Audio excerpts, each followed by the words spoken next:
내년부터는 이제 2단계 진입하거든요. 2단계 진입하면 2단계 사업이 이제 새로 시작되는 거고, 1단계 사업 중에서 아직까지 마무리 안 되고 있는 사업들이 있습니다. 그래서 그런 사업들은 또 2월 된 사업으로 해서 처리를 한꺼번에 해줘야 되기 때문에 내년도가 1단계 사업을 종합 정리, 평가하고 또 2단계에 어떤 일을 할 것인지에 대해서 구체적인 계획을 세워서 하나하나 실천해 나가는 그런 중요한 의미가 있는 해라고 생각하고요. 고민입니다.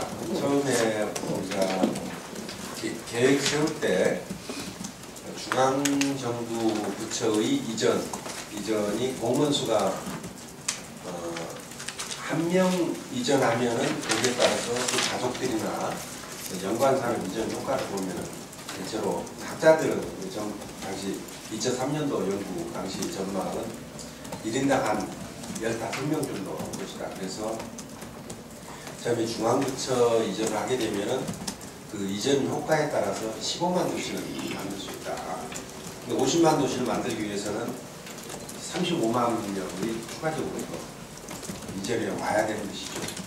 그래서 이제 2단계에는 주로 우리 이제 행복도시 6개 기능 중에서 일생활권에 이제 집중되어 있는 중앙부처 이전 기능은 1단계 마무리 짓고, 나머지 2단계 기간 중에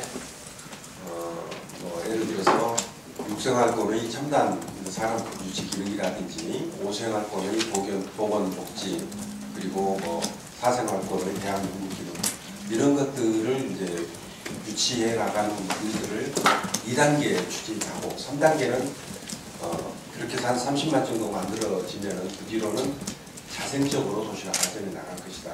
이렇게 본 거거든요. 그래서 2단계 해야 될 일들이 앞으로 이제 4, 5, 6 생활권의 개발 문제 중점적으로 해야 되죠. 그래서 바람직스럽게는 수도권에 있는 기업들을 유치하고 수도권에 있는 대학이나 연구기관, 병원, 의료기관들 이런 것들을 유치하는 게 바람직스럽긴 한데 쉬운 일들이 아니란 말이죠.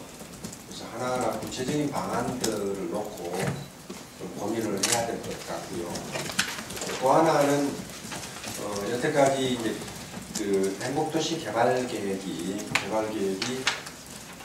행복도시 건설계획에 국한해서 세워져 있는 그런 문제점도 있습니다. 그래서 그 부분에 대해서는 행복도시 건설 지역과 주변 지역 간을 어떻게 연계시키고 기능과 역할을 어떻게 재배분할 것인지에 관한 그런 고민도 본격적으로 좀 해야 되는 그런 시기가 아닌가 생각을 하고 있습니다. 그런 일들을 내년부터 좀 적극적으로 나가야 된다고 생각합니다. 수도권 기능들 유치 이런 것들은 이제 방향에 대해서는 지금 얘기를 할 수 있지만 구체적인 방법이나 이런 것들은 또 그때그때 일을 해 나가면서 제시를 할 수밖에 없는 그런 관계가 있다는 점. 그렇기 때문에 앞으로도 LH공사청 세종시가 함께 모여서 전략도 만들고 실행 방안도 강구해 나가는 그런 노력들이 지금보다 더 많이 필요할 것으로 생각합니다. 예, 또 다음